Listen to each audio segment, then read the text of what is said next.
ধাউ ধাউ করে জ্বলতেছে, দেখেন জ্বলতে জ্বলতে বাড়িটাই নাই।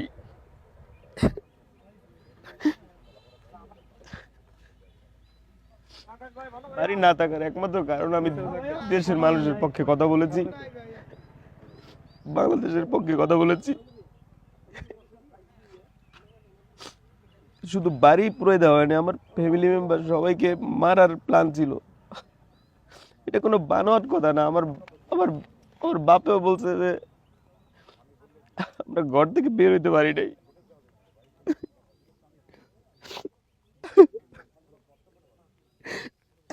আজকে যে আমার মা বাবা ভাই ভাবি এর কয়লার মতো পাইতাম ভাই, কারণ দুই পাশের দরজায় বাইরে থেকে আটকানো ছিল, তারা বেড়া টেরা ভাঙে তারপরে বের হয়েছে ভাই।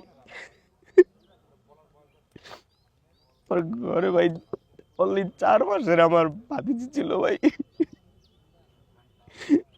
4 বছরের আমার ভাতিজা, ওর বাবা মা ভাই ভাবি ছিল।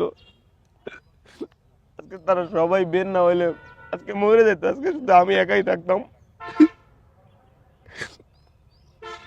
দেশের মানুষের জন্য শুধু কথা বলেছি। লাস্টে ধানমন্ডি 32-এও আমি ছিলাম। বিপ্লব ঘটাই এই সরকারকে বসালাম। এই সরকার কি করলো, কি করতেছে এই সরকার? একটা মানে নিউট্রাল করে একটা দেশকে দিলাম। আজকে আমার ঘর পড়তেছে, কালকে অন্যের ঘর পড়বে। পড়েই না তো, শুধু এটা মানুষ মাইরে ফেলানোর মতো সিস্টেম করে। আমি 7 দিনের আলটিমেটাম দিছি এই সরকারকে ভাই। এটা হাসিনা বিদেশ থেকে এসে আগুন ধরাই দেয় নাই, জিনপুরিতে এসে আগুন ধরাই দেয় নাই ভাই, মানুষই আগুন দিচ্ছে। দেশের আইন শৃঙ্খলা রক্ষাকারী বাহিনীর প্রতি আমি শ্রদ্ধাশীল। 7 দিনের ভিতরে তারা খুঁজা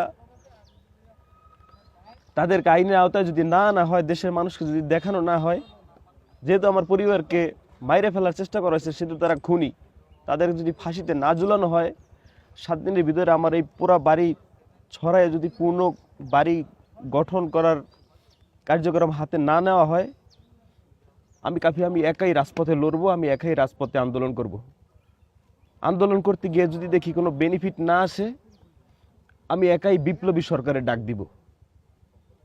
আমি বিপ্লবী সরকারের ডাক দিলে এই দেশের বিপ্লবী ছাত্র জনতা, বিপ্লবী